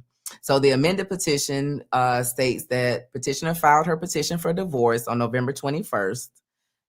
Petitioner served counsel for respondent on the same day. Now, this is something we didn't know on Saturday, right? Because there wasn't a acknowledgement of service or anything filed. So we thought Todd still had to be served. So his attorney, who was Randy Kessler, was known about prior to the divorce being filed. And therefore, she served him with it the same day, which is typical, right? That's what you normally do when you already know that the other party has an attorney, which brings us back now. So if Randy is the attorney now, was he the attorney when it was time to sign the prenup? Now, that's going to be the sticking point there. That's going to determine whether this divorce gets into a temporary alimony amount, temporary child support amount, or temporary custody issue. Because if the prenup stands, then it's already spelled all of that out. And I saw someone in the chat earlier, I can't remember who said it, but they said Todd's two things was the 30-day, and then he was asking for an undisclosed amount of money. So if the prenup is upheld, however much he's supposed to get from this is already listed out. However, if the prenup is thrown out, then Kandi could be getting Halle Berry. Oh, I hope that doesn't happen. I know Lee told y'all to put 15 million in the chat, but I hope that doesn't happen. That hurts my heart.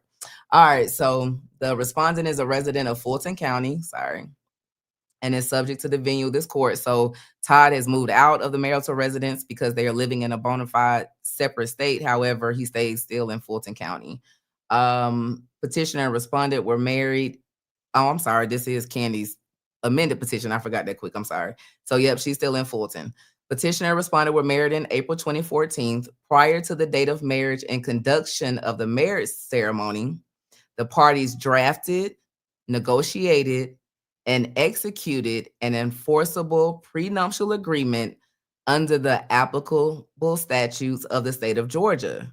So Kandi, in her amended complaint, is saying that prior to the date of marriage and conduction of the marriage ceremony, this document was drafted, negotiated, and executed.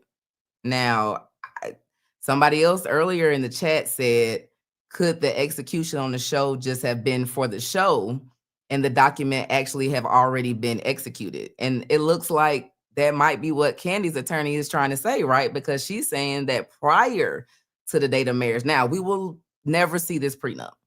The prenup contains bank account information, financial information that's private, kids' social, not kids' social, but their social, their financial documents and information. So we're not going to see that. But what Kandi's attorney is asserting in this document is that it was signed prior to the date of marriage. So that's going to be interesting as well. So what we saw on TV, was it edited? Was that just for TV, or is that when the document was signed? We're going to have to find out. All right, attorney Randy Kessler represented the respondent, and he provided legal counsel and direction to the respondent during these considerations on and off camera. Further, the parties' journey to executing an enforceable prenup was filmed and broadcasted on Bravo Television Network with the knowledge and consent of both the petitioner and respondent for their 5-part reality television wedding documentary entitled Kandi's Wedding that premiered on June 1st, 2014. So, what does this mean? Y'all, I'm over here sweating. It's hot. Wait a minute. It is hot up in here. I got the air on upstairs. I got the fireplace on. I'm like, oh, I'm over here getting hot with this sweatshirt on. I need to get my fan. All right, so what this says, Kandi's attorney in her amended complaint, because remember, Todd's answer comes out, and so in it, she gets to see this overview where they're saying that he signs this prenup hours or minutes before the wedding. So she is addressing that, and she says that prior to the date of marriage and the conduction of the marriage ceremony, the parties drafted, negotiated, and executed this document. So what she is asserting is that this document was signed prior to the wedding. I don't know, y'all. That's what it's going to come down to. So let's hope it was. Let's hope what we saw on the show was just for TV. And what occurred in reality is that this document was signed with his attorney, because in this document, Kandi is admitting that Randy Kessler was Todd's attorney during this prenup. So somebody lying. Too True 007 says somebody lying, because all of this can't be facts, right? So if Randy was Todd's attorney and Todd was presented the final document and not presented through Randy, then there's going to be some problems. As you heard TLA say, he would throw it out. He would absolutely throw it out. So that's going to be interesting. When was it signed? They're admitting that Randy was his attorney. I mean, Kandi's attorney says it in the document.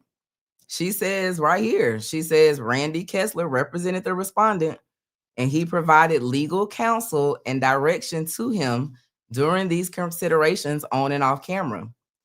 Further, the party's journey was filmed on Bravo. So if we believe what Kandi attorney says, then everything was done right. But both of them can't be telling the truth.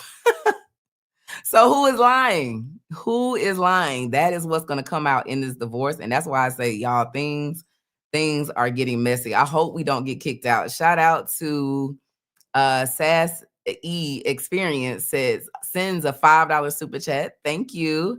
How Todd go from an EGOT chasing producer to daddy daycare? Well, damn. Truly a scheme that Todd set up with the B. with the bullshit. Kandi girl.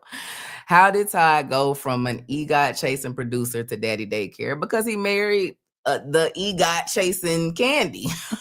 And somebody had to keep the kids.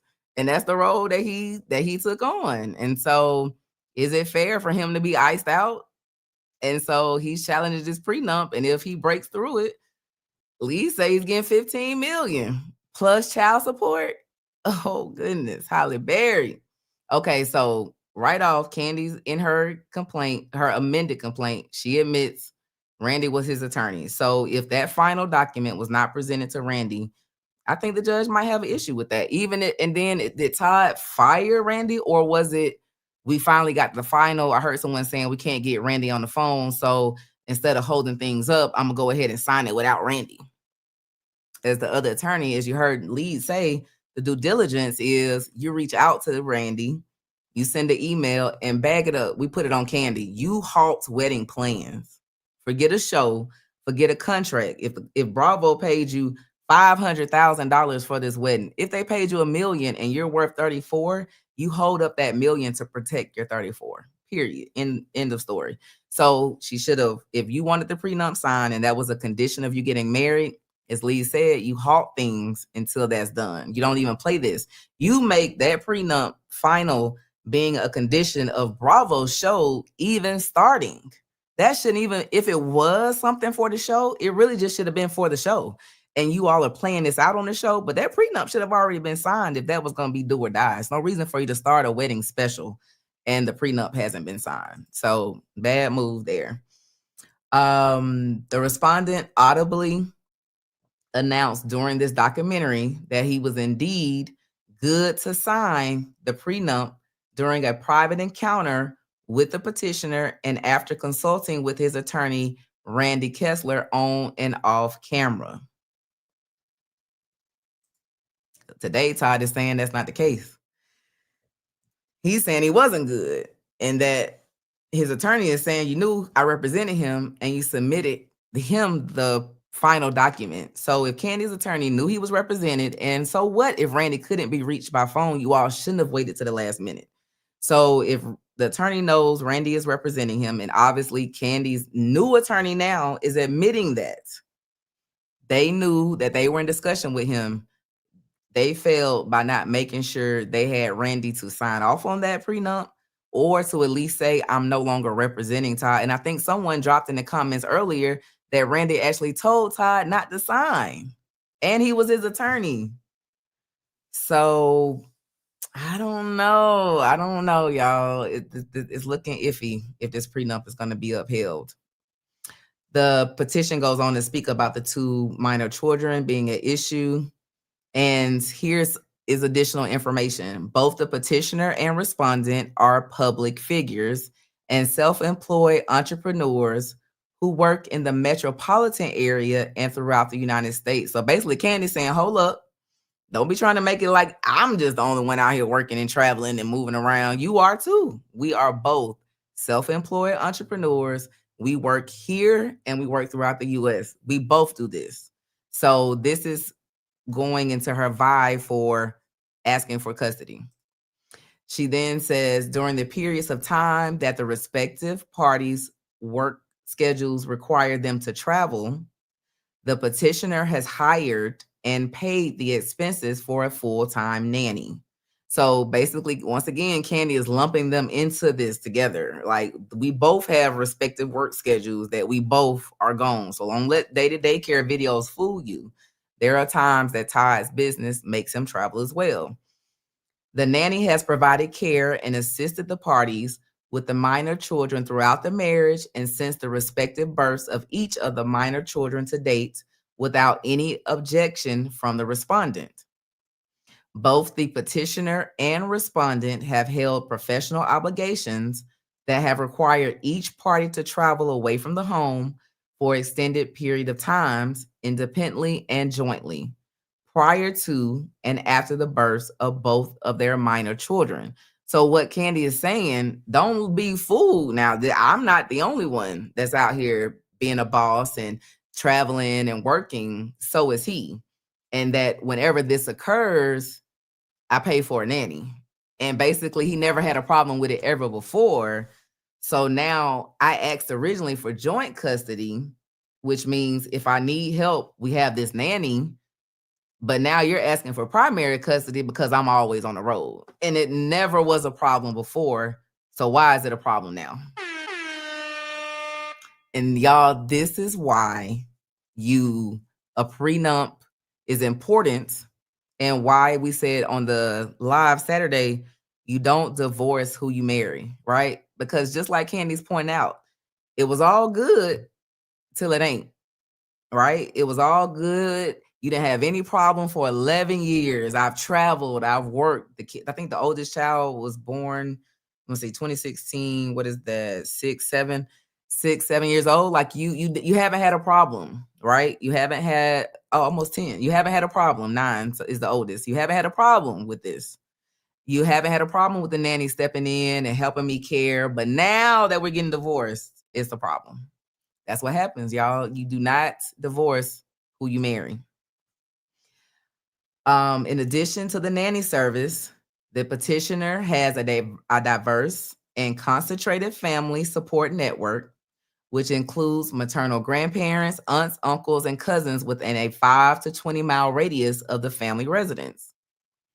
The petitioner's support network is readily available and has traditionally supported the minor children emotionally and physically throughout the marriage in accordance with the petitioner. Therefore, the petitioner amends her petition and asserts in accordance with OCGA 1993 that it is in the best interest of the minor children for her to be awarded primary physical custody of the minor children, with the respondent being awarded parenting time with the children on a consistent basis and in accordance with a parenting plan. Oh, what do y'all think? So Kandi basically sets up her amended complaint. She shows that we both have traveled. We both have to go out of town for our business. We have this nanny that's been in place. This nanny has been keeping the kids since their birth, which is they're 9 and 6. So this is a long time that this nanny has been involved. She has a lot of family. We've seen them on the show, right? They had a whole Bravo spinoff where they went on a ski cabin trip, right? It's like 20 or 30 of them. Like she's from Atlanta. Her mom's here, her aunts are here, like grandparent, like the kids' grandparents. She has support. So she could be primary custodian, and have support with family keeping the kids in addition to a nanny that they've known all their life. So she's saying, hey, I'll take the kids. Give me primary custody and we'll give you visitation. What do y'all think? I'm sorry, I can't say Delicates of Life. She is correct. Todd was literally just in Detroit, Chicago for his play. He was. He's also touring around because he has like a new movie or something. He's setting up different venues where people can come and view the movie. So definitely, Kandi is being more specific in this amendment. Jamaica Sweet says, definitely, because Randy Kessler was real specific in his. So you gotta bump it up. You gotta bump it up. Delicate of let's say Delicates of Life. I'm sorry, y'all. I gotta make my screen big enough to see Delicates of Life. It says he travels too. Yes. The Too True 007 says Kandi, what the heck? Right. Like this is getting ugly. So we can tell Saturday we didn't know when Kandi filed her petition what exactly was the source of contention, right? Because Kandi in her petition stated that they have been separated since July 15th, 2025. We are now in December. They filed end of November. So they have been talking since July trying to resolve things. And you all know, like once they separated, I'm sure even prior to that, there had been talks of their separation and what they would do with the kids. So they haven't been able to reach an agreement yet. They both have had counsel. They both have been negotiating and trying to resolve it. But it seems like they're fighting over this prenup, alimony, child support. I mean, the big things of a case, right? The division of the assets, division of debt. If that prenup is blown up, this is going to be a full-blown divorce from start to finish, and the judge will have the ability to make final decision on every aspect of this breakup. It's really sad that, and they have time, right? Because things can settle, court can be next Monday, and things can settle Sunday evening at 5. They can settle at the courthouse steps in the courtroom right before court starts. So it can settle at any time, but it's just sad that things have gotten to this point and they're about to get messy.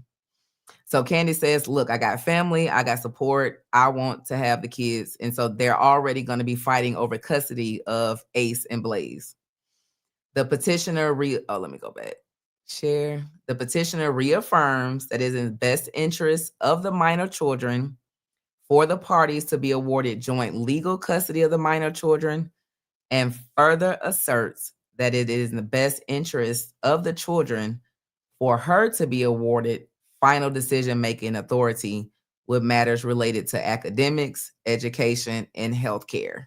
So she's asking for it's education, academics, and healthcare. And so that would leave dad, as Lee was saying, getting extracurricular and religion.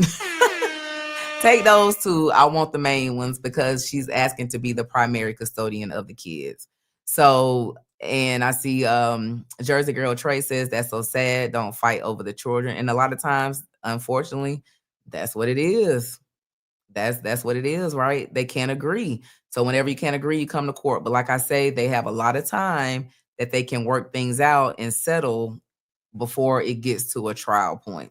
So the last document I want to show you all is that also after Kandi's attorney amended her complaint, she then filed a motion to seal the case. They're trying to kick us out. They're trying to kick us out. It just got started. Kandi announced it though, right? So if I'm Todd, right, I don't know if Todd wants this sealed because I don't know. He may want it all out, right? Because everyone's all tuned in. This definitely brings attention to his brand. So he may say, Judge, I don't want it sealed. And what would his reasons be? She filed first without it being sealed, Judge. She put it out there that she wanted that we had a prenup and that she wanted the prenup enforced. She put in there about she started all of this and never asked for it to be sealed. I filed my answer. I didn't ask. And now she's coming and asking to be sealed. And Judge, we wanted to stay public. We wanted to stay open. Maybe he wants it out, right? Everybody can stay in it. He can get the court of public opinion on his side. Who knows where things can go? Because as you all learned on Saturday, everything outside of custody of the kids can go to a jury trial. So if they get to the point where they never agree on how to divide the assets, they never agree on how to divide the debts, they could request a jury trial. And maybe one of you can help decide who get the house. Isn't that crazy? That is crazy. So it's just too much on the line. And so I really hope that they're able to work this out. But let's go through this motion for a confidentiality order and motion to seal as the last document that we review. All right, so this was filed in conjunction today with the amended petition by Kandi's attorney. And it states that petitioner filed her petition for divorce on November 21st, 2025 in Fulton County Superior Court. The petitioner and the respondent are public figures working in the entertainment, television, and film industries. Therefore, the petitioner asserts that it is in the best interest of the party's two minor children that the following information be held confidential and prohibited from being disclosed to the public during the course of representation. I'm not sharing it, sorry. I'm just over here reading. During the course of representation and after the matter is disposed of, one, petitioner and respondent's final disclosures, the residential address of the respondent, the residential address of the petitioner, too late, and information deemed confidential by either petitioner and or the respondent mutually to protect the physical safety of the children. Now, don't you all agree that this is something that probably should have been filed from the beginning, right? Like this should have been filed at the same time that the original petition was filed. And then I can get why Kandi's original petition would be kind of boilerplate and thin. If I'm asking for things to be sealed, I'll wait and amend it and put more detail after the judge seals it. However, this comes now too late, right? Like we already got the initial petition. We already got to read Todd's answer. We know what he's fighting and what he's asking for. And then we got her amended petition. So now what y'all want to hide? Because the financial affidavits have to be filed. So that could be something that they keep out, right? I guess the final documents, but as far as the arguments and all of that stuff, if they seal it, are we kept out of court? I don't know. Well, there was a hearing January 12th. So Fit is planning to be in the building to see if the judge is going to make a decision on this or not. And now January 12th is a status hearing, as we heard, and that's something that's in the back of the courtroom. It's in the jury room, so it's not really open to the public per se. But if you all don't recall, Todd asked for a hearing to be heard on his temporary request for alimony, child support, and custody. So the judge, if that's not decided at the status conference, and the only time it's really going to be decided is if the parties agree. But if they don't agree, then there's going to have to be a full-blown hearing before the judge, and that's going to get a separate court date set. So we're going to keep watch on the docket so that we can be there to cover that if it occurs. But back to this document, she states that basically for the safety of the kids and for the best interest of the kids, they want to keep stuff private. She is asking for her address to be kept private, but it's too late, right? It's already out in Todd's answer because this document wasn't filed along with the original petition. The next section states that petitioner asserts that neither party shall disclose confidential information regarding the other party or a related entity to any third party except attorneys and the attorney staff, accountants, experts, or other consultants assisting the parties in this litigation, any third party financial professional with whom the parties may consult, because they have a lot of assets, right, and debt to figure out. So I'm sure they're going to have to hire financial accountants or financial forensic people to go through all of these documents to decide if we divide this up 60-40 or 50-50, what is that number? How do we figure out that number? Witnesses, any independent documentation. So basically anything that comes about in this divorce, they want to keep it confidential. So basically, if Kandi files a document and Todd's attorney gets it and shares it with him, he then can't go leak it to Media Takeout or leak it to TMZ. They will have to keep everything confidential. Petitioner asserts that it is in the best interest of the minor children that the proceedings and all aspects within be sealed to prevent disclosures on social media. I just said that, internet and media at large while the matter is pending before the court, and thereafter compromising the integrity of the overall proceedings. Petitioner asserts that it is in the best interest of the minor children and parties to seal all pleadings, exhibits, testimony, transcripts, and statements related to the matter referenced above. Further, such disclosures to the public could potentially compromise the nature of the proceedings before the court. Petitioner requests that all confidential information be filed under seal. And petitioner asserts that the safety concerns of the minor children, coupled with the desire to preserve the nature of the proceedings, outweigh the considerations of the general public pertaining to the proceedings that are pending before Fulton County Superior Court. So her attorney is asking for the judge to shut it down. What are y'all thinking? I'm just checking my phone and someone says Adama McKinnon is Rick Ross's attorney. Wow. Okay. I wonder, maybe I guess, I know she does some entertainment law. So just to give you all a point of reference on who Kandi's attorney is, she is Rick Ross's attorney as well. All right. So y'all got the catch up, right? We know what's going on. This is getting messy. So who put a 1 in the chat if you think the judge is going to seal this case? Put a 1 in the chat if you think this is all we're getting. Are we about to be locked out? Are we about to be locked out, y'all? Are we getting locked out? Somebody put a 1 in the chat if you think the judge is going to seal this case. Jersey Girl Trey says yes. Delicates of Life says yes. Oh, goodness, lovely. Cal 2009 says yes. Yolanda, I see a lot of yeses. Y'all think the judge is going to seal this case, right? People get divorced all the time. Tyrese's divorce wasn't sealed. Ralph and what's her name? Drew Sidora actually getting divorced. Oh, Adama McKinnon actually was Ralph's first attorney. He's on his third attorney now. So I don't know what happened, but she started out representing him. And then I think he got a male attorney. And then now he's on the attorney he has now, who's seems to be moving things along. Drew seems to be leaving court mad. So I don't know what's going on there, but there was a request to seal their divorce, right? Because once things started getting ugly, Ralph filed documents, allegedly, right, pertaining to what Drew said, that basically started spelling out actions that Drew had done, supposedly like, creating another company, hiding some money. So she didn't want all of that disclosed because the kids would see it. That was the argument she raised for the kids. I don't want them to see this kind of stuff. And the judge said no and left it open. So as you heard Ayama Fairy talk, there is some public policy there for divorces to be public, right? For people to know, for creditors to know what's going on.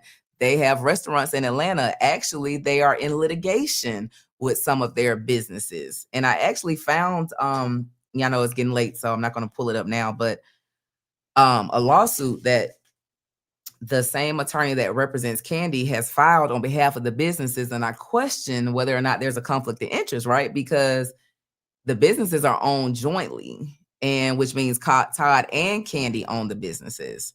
So can Kandi's attorney represent her in a divorce against Todd if she's also representing the businesses in litigation? I don't know. It could go either way. So this is looking funky. Like, I'm just, I really hope that Kandi's assets and everything are protected, because we have grown to love Kandi from childhood, right? So we already know that she had amassed quite a fortune prior to meeting, falling in love, marrying Todd, and having these kids. So let's just see. But I saw a lot of people in the chat earlier saying if things were reversed, y'all would be saying he needs to pay her that money. Would we? Would we have that same opinion? Am I biased because I'm in Atlanta? Kandi's like my, bestie in my head. Am I biased? I don't know. There was a prenup. We really got to decide, see what's going to happen with this prenup. That's what it's really going to come down to, guys. So the prenup, Todd is challenging that there will be a separate hearing for that. So the prenup issue has to be decided early on in this case, because if that's a place of contention, right, it makes a big deal whether or not it gets upheld. So if the judge decides to uphold the prenup, then all of the other issues about assets and debts, we don't have to decide because the prenup rules. But if the judge kicks the prenup out, then now we have to decide how much alimony is Todd going to get paid, because there's not going to be a question, right? Because clearly Kandi was the breadwinner and out-earned him and has more wealth. So she's probably going to pay alimony.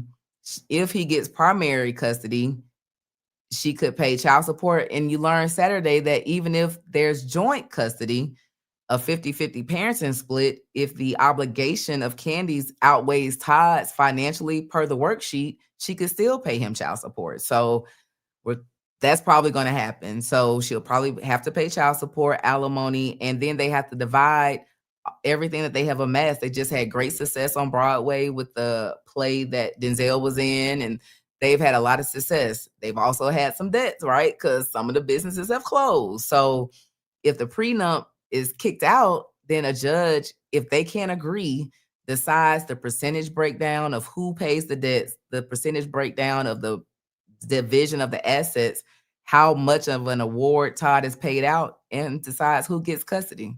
So 2 True 007 says, what's next? So what's next is the judge will make a decision on the ceiling.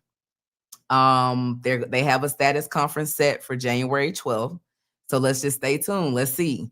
Different filings can come in, right? Because now there's a request to seal it.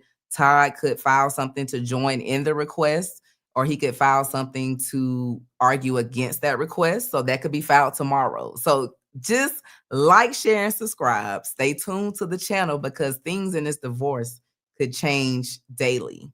Now, when it gets to the status conference, that's when they'll usually and probably make a decision, if they have it, on a temporary order of child support where the kids are going to be. I mean, Kandi she's in New York until spring. The kids are in school.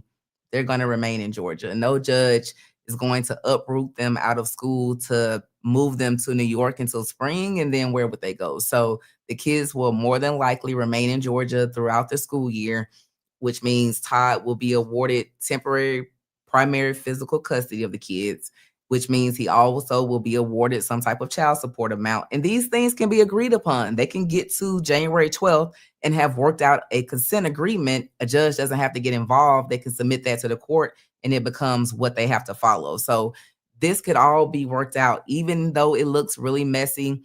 At the beginning of Todd's divorce, he pointed out that he was open to still talking and working things out and trying to resolve it amicably, although he was asking for joint legal custody, primary custody, child support, and alimony. I'm still open to working it out. So they will continue to negotiate now that the documents are filed and things are out and the court of public opinion and all of that stuff and gets involved. Sometimes it can sway people to make a decision. So stay tuned and we keep watching the docket daily. Goddess of Spirit 8581 says Kandi moved on the divorce too fast. Should have waited until she was done with her work in March. But will it end in March? Kandi is a mogul, right? So when you have these kind of deals, like that deal could have been done last year. She may have a contract that's starting in March. She may be filming a show we don't know about that starts in March. Life goes on. And so she has to continue making money to sustain the life that she has, to take care of the kids and to pay Todd. Because it looked like she may be getting highly married. So, she can't just say, I want to get divorced and let me stop working. Sometimes divorces can last a year or 2 years. I saw Allen 007 says she's an expert. She's gone through something, so she knows how this works. Like it could be quick, it could be fast, or it could drag out for years. Look at Offset and Cardi. They are still getting divorced. They're still trying to work that out. It's been going, she's had a whole baby by somebody else, and they're still trying to work out a divorce. So we'll see. Yes. Someone says short-term alimony, Yolanda Farrell 5716. Yeah, it could be. It could just be alimony and child support. If it's awarded temporarily, it's going to be in place until a final order is decided. So if the final order does away with alimony monthly, she could come up with a lump sum. They could say, all right, I'm going to give you $5 million plus child support. And then there wouldn't be an alimony thing because she could give a lump sum. So it just really depends, y'all. So, I just can only imagine. I just love to be a fly on the wall to hear Mama Joyce and Aunt Bertha them going off about this right now. Y'all know they ain't stopped talking about this yet. Mama Joyce said it ain't no valley wide enough or mountain high enough to keep her ass off top. So I can only imagine what is going on. So shout out to the chat.